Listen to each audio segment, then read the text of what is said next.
अस्सलाम वालेकुम साथियों, हम तहत दिरासा और मुहल्लिल इख्तिबार के जो भी अपडेट मिलते रहेंगे उसको आगे भी बताते रहेंगे।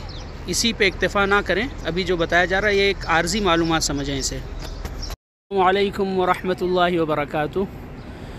साथियों, मैं अभी यहाँ मदीना एयरपोर्ट पर मौजूद हूँ। देखिए खूबसूरत मस्जिद है और मैं जो वीडियो बना रहा हूँ ये मुहल्लिल इख्तिबार वालों के लिए बनाना था। मैं इस वक्त यहाँ पे हूँ क्योंकि उनकी तरफ से बहुत ज़्यादा कमेंट आ रहे हैं कि हमारा क्या होगा, हमारा मसला समझ में नहीं आ रहा है, कुछ लोग मायूस हो रहे हैं। तो मैंने कल की वीडियो में भी वजाहत की थी कि तकरीबन मुहल्लिल इख्तिबार वालों में से 1 से 2 लड़कों का अभी कल या परसों ही तहत दिरासा हुआ है।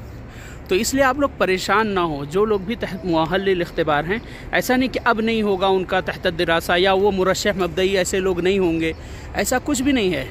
इंशाल्लाह आप लोग भी आप लोगों में से जिनका नंबर अच्छा है, जो अपने जामियात में अच्छे नंबरात से पास हुए हैं और उनकी उम्र 25 साल से कम है, तो इस तरह की जो भी शुरूत पे पूरा होंगे इंशाल्लाह वो लोगों का भी तहत दिरासा या मुरश्शिह मबदई में हो जाएगा, स्टेटस तब्दील होगा। इसी तरह जो लोग तहत दिरासा हैं, ऐसा नहीं है कि वो लोग 100% मकबूल ही हो जाएंगे। जामिया उनके 100% या 99% होने का इम्कान ज़्यादा है।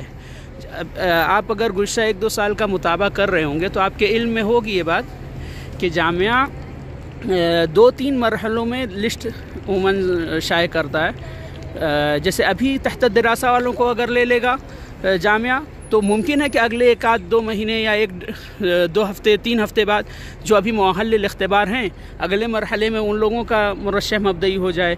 तो इसलिए मायूस होने की ज़रूरत नहीं है, सिर्फ दुआ की ज़रूरत है।